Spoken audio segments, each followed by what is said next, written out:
मुख्यमंत्री अखिलेश यादव कल बस्ती में थे। यहां उन्होंने कार्यकर्ताओं से मुलाकात की और ज्ञानवापी और मथुरा को लेकर भारतीय जनता पार्टी पर जमकर निशाना साधा।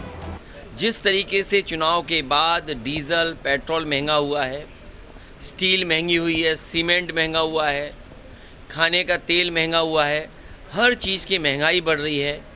जो हमारा यूथ है, नौजवान पढ़ा लिखा बेरोजगार है, आगे कैसे पढ़े या रोज़गार पाए, नौकरी मिले, वो भी अभी सरकार उस दिशा में काम नहीं कर रही है। बड़े बड़े सपने सरकार ने दिखाए थे कि इन्वेस्टमेंट आएगा, इन्वेस्टमेंट के बहाने इतने रोज़गार और नौकरी निकलेगी।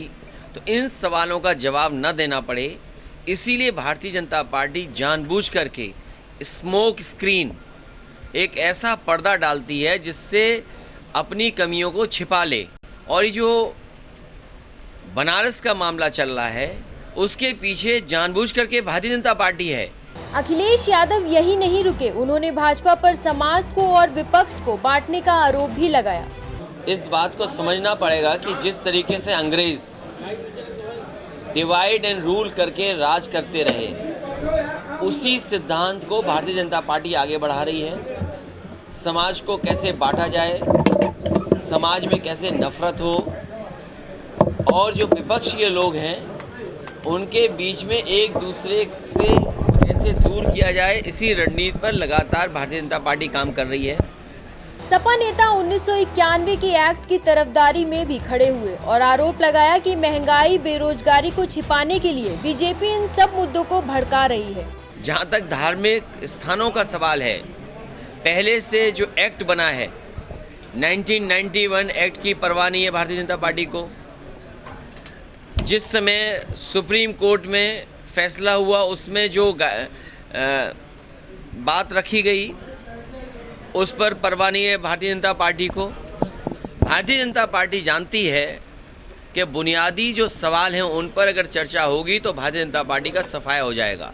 अखिलेश यादव ने ज्ञानवापी मुद्दे के पीछे प्राइवेटाइजेशन और गेहूं के निर्यात के खेल के सेफ पैसेज की तलाश करने का भी आरोप लगाया। बनारस का मामला चल रहा है, उसके पीछे जानबूझ करके भारतीय जनता पार्टी है, क्योंकि उसे बैंकें बेचनी हैं। जो प्राइवेट कंपनियां सीमेंटों की बिक रही है, वो अपने लोगों को कैसे लाभ पहुंचाना है, और LIC प्राइवेटाइज होनी है। तो ये जो बड़ी बड़ी संस्थान है, LIC का प्राइवेटाइजर होना, बैंकों का मर्ज होना और बैंकों का डूबना, और जिस तरीके से पूरा गेहूं खरीदवा दिया कुछ व्यापारियों के हाथ में। अगर आप पूरे प्रदेश का गेहूं देखेंगे तो 5-6 लोगों ने गेहूं खरीद लिया, और वो गेहूं विदेश जा रहा था। 4000 से ज़्यादा ट्रक केवल राजकोट में खड़े थे। गुजरात के जितने पोर्ट थे उसमें बड़े पैमाने पर उत्तर प्रदेश का और मध्य प्रदेश का गेहूं रखा था। जब सरकार को पता लगा कि गेहूं पहुंच गया है, केवल जनता को धोखा देने के लिए उस पर बैन लगा दिया कि विदेश गेहूं नहीं जाएगा। और जैसे ही बनारस का मामला आगे बढ़ा, ताजमहल का आगे मामला बढ़ा, उन्होंने अनुमति दे दी, अनाज विदेश चला जाएगा, गेहूं विदेश चला जाएगा। अब गांव में डुगडुगी चलवा रहे हैं कि जिसके पास ये सामान होगा, जिसके पास ट्रैक्टर होगा, जिसके पास AC होगा, उसको राशन का पैसा वापस करना पड़ेगा। ये गरीबों से भी मुनाफा कमाना चाहती है।